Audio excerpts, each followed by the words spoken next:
All right, everybody, it's your boy Genius out here at the range today.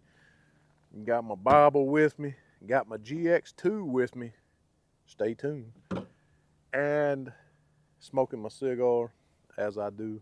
And I wanted to be in my element, if you will, to have this conversation. So I wanted to do a follow up. It's 41 degrees out here today, by the way. Yesterday, when I was out here filming at this exact same time, it was 81 degrees, 40-degree difference. That's good old North Kakalaki weather.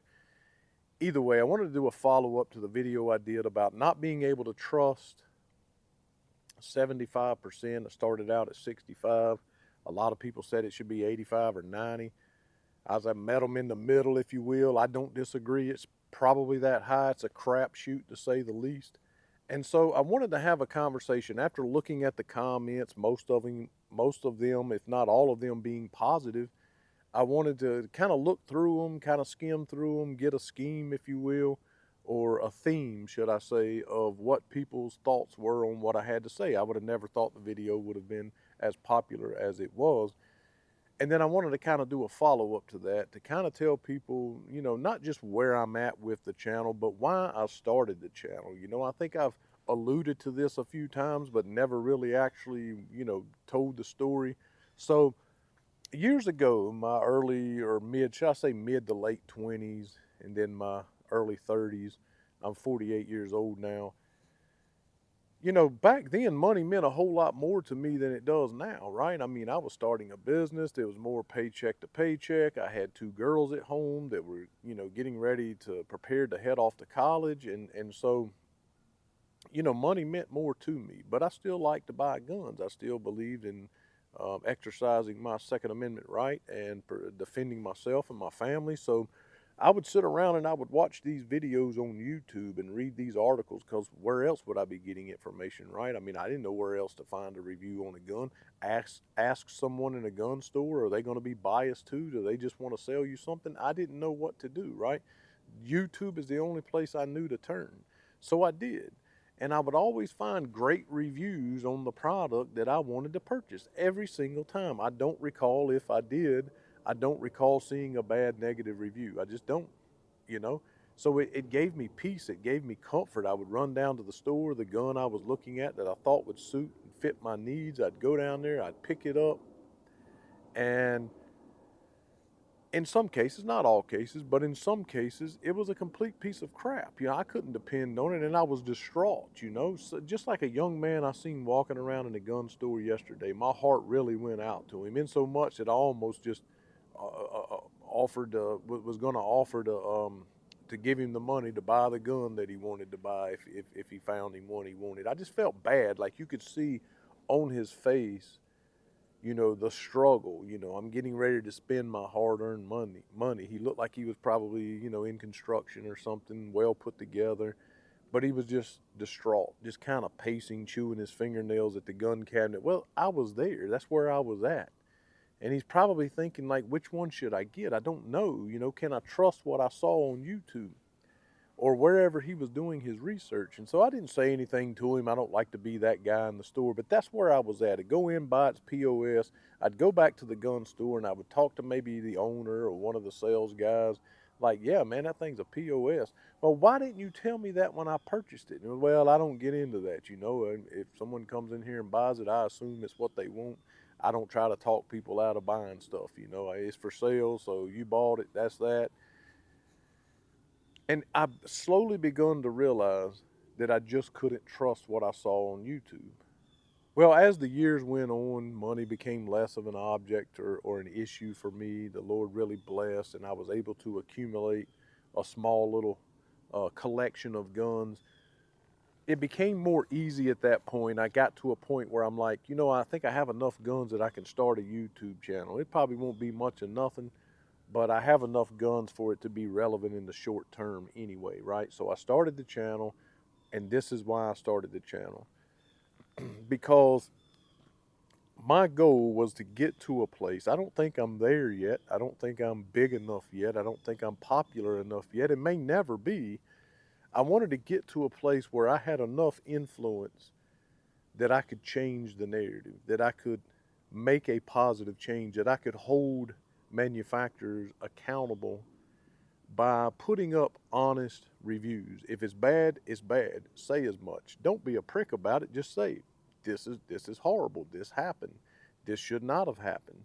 You know, I'm going to get it fixed and we'll see what happens with it. But if it continues to happen, I don't know if I could trust this gun. I don't know if you can trust this gun. This is my experience with it, right? And I wanted to get to a place that I feel like maybe I'm semi close to being at, and that is, where maybe some manufacturers, maybe they watch my channel, like, I ain't touching that dude, I ain't sending him anything, but I say that because people said, well, I watch your channel, I appreciate your channel because you buy your own guns. You go to the store, you cherry pick it off the shelf, you buy your own guns, and so therefore it's your money that's tied up in it. But listen, I'm not joking when I say that that's not going to be sustainable for I don't know how much longer, but it's just not sustainable. I mean, you got to understand that, right? I don't have Trump money at all, not even close, not even a fraction of Trump money, right? So I can't just keep buying every single firearm that hits the market. I can't just keep buying 3, 4, 5,000 rounds of ammunition every month just for the simple fact of not even training, but just showing videos. I just can't continue to sustain that. So, and I'm not a person that's okay with being complacent. A lot of other people was like, well, we like what you do. You don't have to put up as many videos. We don't care if you have the newest and best as long as you get it at some point. We'll wait on you. We're fine. And listen, I appreciate that. More than you know, I appreciate that. But I'm not that person. I'm the kind of person that wants to grow, in my business, in my life, in my walk with God. I don't want to be complacent. I don't want to just be the average guy on YouTube, which is fine. I'm fine with being the average guy on YouTube so long as I'm growing. I'm doing better. I'm getting better. We're not perfect, so we can always do better, right? I want to get to that point. I want to get to the point to where manufacturers would reach out and send me free guns. And if they offer to send me free guns, I'm going to be straight with you right now. I'm not going to turn that down. If one of my local gun stores reaches out and says, hey, you can come in here and check out 4 or 5 guns and keep them for 30 days and bring them back and just link my website in your videos, maybe that would be a great option. I've tried. Nobody has took the bait yet, right? But if someone agrees to give me a free firearm, I'm going to take it. I'm just going to tell you straight up. But all I can do is give you my word before God that you're going to get an honest review, good, bad, or indifferent. And if those people decide they're not going to send me any more free guns, well, I will go to my grave to the highest, I will climb the highest hills possible that the Lord allows me to drag them through the mud for not holding themselves accountable. And they're going to force me to hold them accountable because you're going to send me free guns. Why would you not want to, right? Why would you not want to find the guy on YouTube that will dog your product until the cows come home if it ain't up to snuff, if it don't live up to your or mine or anyone else's standards? Why would you not want to send your stuff to that guy? Because he has credibility. He's honest, right? So you're going to send me free guns even if I reviewed one that, didn't have the greatest things to say about it. And if you choose not to, we as a community, as a YouTube community, we need to hold that manufacturer responsible. Even if it's our favorite brand, even if it's our go-to brand, our Ruger, our Smith & Wesson, our Springfields, our FNs, our CZs, and all of the other rabid H&Ks and PSA, good grief, the people that are just rabid about that stuff, why would we not want to hold them accountable, right? I have received some free guns. We've probably gotten 6 or 8 free guns from Taurus. I didn't get my GX2 free from Taurus. I tried, I reached out, but they hardly ever respond or return my emails. But I've gotten a couple of revolvers from them. We got the TH10, the TS9. We got the Tuck, the 22 Tuck.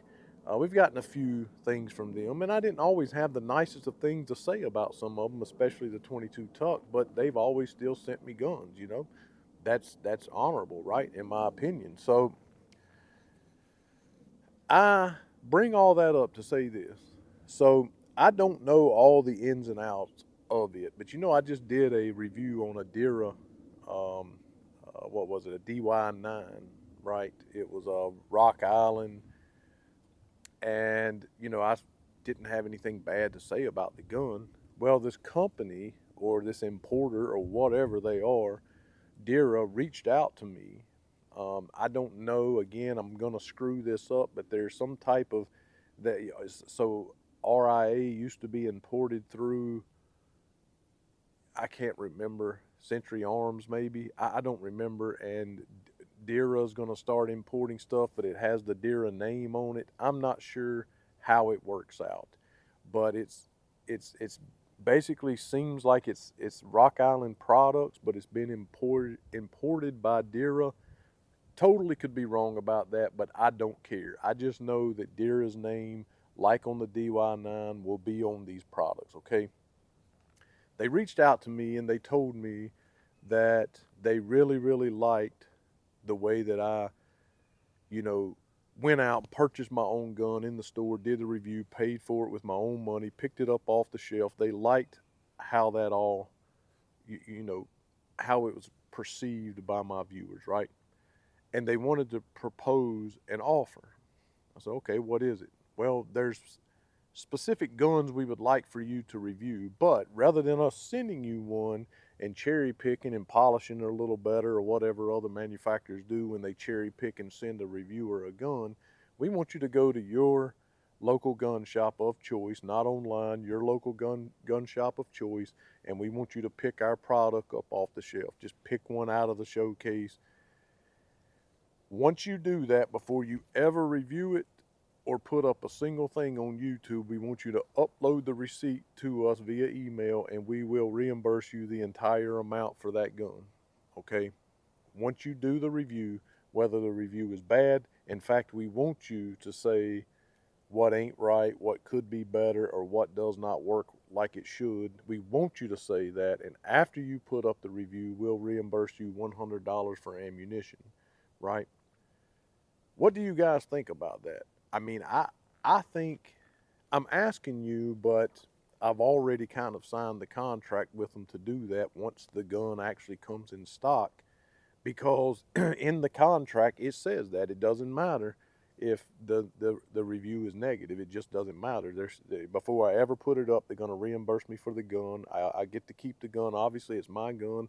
I got to support my local gun shop and pick it up myself off the shelf, and I'm free to say whatever I want to say about the gun and still have the contract with them to be able to go out and pick up guns off the shelf that they want me to review, right? I think it's kind of genius. So I signed the contract, and just waiting for the gun to show up at my local gun shop.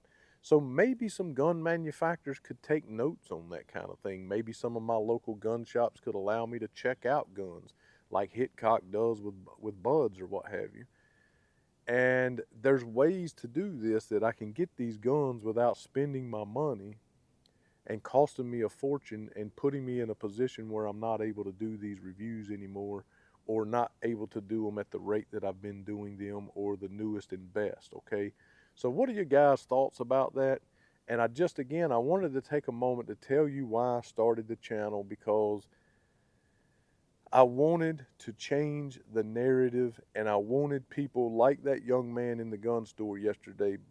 You do not understand. Like, my heart went out to him like he was a child of mine or something. Like I felt his pain. I could see like his struggle. Like, I need a gun. I want a gun, man. I just got paid today, man, and I want to make sure I spend it right, spend it wisely. What can I buy? I want to be there for that guy. I want to be able to tell that guy, you want to stay away from that. And I don't care what, kind of, hate that I get in the comment section. You want to stay away from that. Don't do that. This was my experience with that gun. I had two of them. Sent it back. It failed again. Look, come over here. I can recommend this one to you. I want to help people that was in the position that I was in at one time, and was like in the position that young man was in, and change the narrative of YouTube. Force other YouTubers to say, look, man, this guy's getting a lot of traction for this. We need to change up how we do things. You know, we don't need to tell lies and make up things about products failing, but we need to be honest. If we receive a product from a manufacturer and the product fails and we have to send it back, we need to report that. We don't need to hide that and suppress it away. And manufacturers need to take note, because the people that are watching videos and the people that are buying their products need to understand, we're not going to put up with this. You're gonna fix your QC problems. You're gonna make a quality product, and you're gonna do better with your pricing and stuff, or otherwise we're not gonna buy your product. And we got these people here on YouTube that is gonna back that up. We get enough flack from, like I said before, left-wing nuts in the 2A community. We need to support one another, come together, and stand up against the manufacturers and force them to be better and to do better. So tell me what your thoughts are on again, the name of the company is Dira. They want me to review this 92FS clone. It looks pretty cool. Again, just waiting to get it. I already signed the contract with them, but I want you to tell me, because again, I'm going to have to be one of those guys that gets free guns. And I waited this long to pursue something like that because I wanted to build a foundation of trust with my viewers and with people, so they could understand that I don't care. Send me a free gun and it not be up to snuff, and I report that, and you snob me and you won't return my emails and you won't send me any more guns to review. I'm going to do whatever I have to do until someone snatches me off of YouTube. I'll take the Rumble, I'll take the Patreon, I'll take the articles on Google. I'll do whatever I have to do to drag you through the mud and hold you accountable, because you need to make good products. You need to have better QC, and we all need to be able to trust what you're producing with our life, because that's what we bought it for, right? Tell me what your thoughts are about all of that. And I'm going to keep on doing this as long as the Lord will allow me and it does not financially hurt or cause my family to sacrifice. I'm going to keep on doing this. And again, consider supporting me. Like what I found out too, this I didn't know this. I've been basically regurgitating a lie, saying that I get the majority of what the SuperThinks stuff. Not true. If you use your Apple device to give me a SuperThinks, I'm thinking that Apple takes somewhere around 30 or 40%. Are you kidding me? I'm not even exaggerating, factual. Either way, if they don't, YouTube takes 30 or 40%. So I'm getting 50%, maybe 60 at best of what you do on. I did not know that. That's just something I recently learned, okay? So the best thing you can do, forget the SuperThinks. I mean, well, don't forget. If you want to do that, still do it. But go over to my website. It's G2Tactical at Gmail. G2Tactical.com. So it's G squared with a D, tactical, G2Tactical.com. There's 3 lines up in the corner. I think if you're looking at the screen, it would be the left-hand corner. Click on those 3 lines, a screen will pop down, it'll say support the channel. Click on that and you can donate to me directly through the website. And I pay like a 1.5%, 2% fee or something. So I'm totally going to get the most of that. And also Patreon, of course. You can go over, consider supporting me monthly on there, $5 a month, cancel anytime. Make sure you know Jesus Christ is your Savior, the most important thing you will ever do in your life, in your existence. Reach out to me. If you don't know how and you want to know how, you can know for sure that you're going to heaven when you die and you're going to spend eternity with the one who died for us. Ask me. I will completely be more than happy to share that information with you. Thanks so much for watching again, and as always, to God be the glory.